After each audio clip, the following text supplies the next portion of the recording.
state of Michigan voting 3-0 to certify Joe Biden's election victory in Michigan.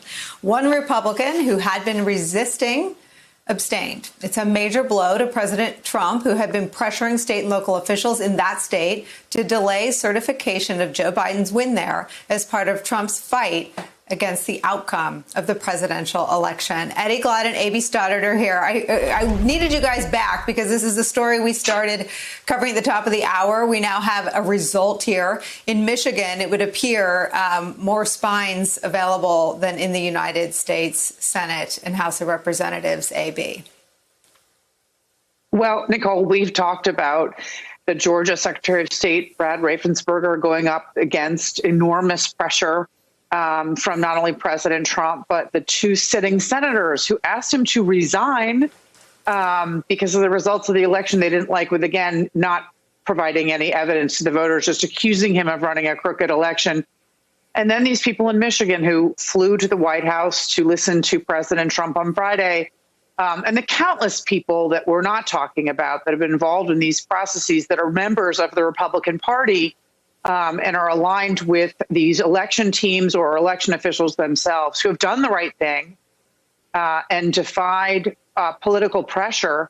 And it proves that the system that we have, that is multiple thousands of systems, is actually really hard to steal and rig and destroy. Mm-hmm. And this has been really a signal that the system can work. Michigan happens to be the state that Biden won the largest margin in. It was never going to be possible to overturn this. But we talked about this earlier. It really needs to be a system that still needs to be shored up and examined in the months to come, because you never want to see a situation again where you have someone like President Trump trying to put this pressure on in a razor sharp margin that people could doubt.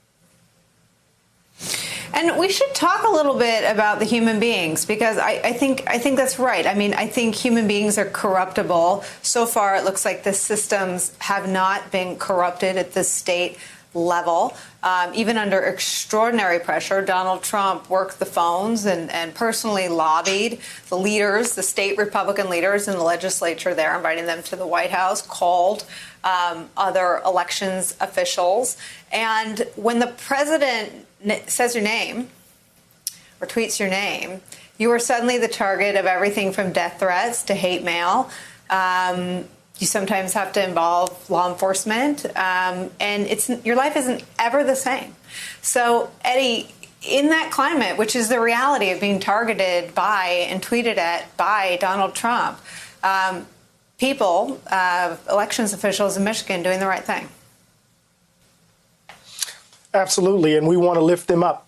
You know, I mean, that's the front line of our democracy, right? Everyday ordinary people, it's us, right? And so these folk are representative of the power that we have. But I want to really emphasize that Trump and Trumpists are doing what they're doing in order not to transform doubt into hostility. So it's not necessarily about their victory in these instances. It's really about the effect in delegitimizing the entire process. So we have folk holding the line, but I'm really worried about those other folks who are listening to to Trump's cues and the like. This is why with the certification of Pennsylvania, Nicole, the certification of Michigan, folk need to begin to put more pressure, bring more pressure to bear so that this transition can start happening now. I don't know if that means the Biden president-elect has to begin the court process, but there needs to be more pressure brought to bear on getting this transition going at full speed, it seems to me. Hey there, I'm Chris Hayes from MSNBC. Thanks for watching MSNBC on YouTube. If you want to keep up to date with the videos we're putting out, you can click subscribe just below me, or click over on this list to see lots of other great videos.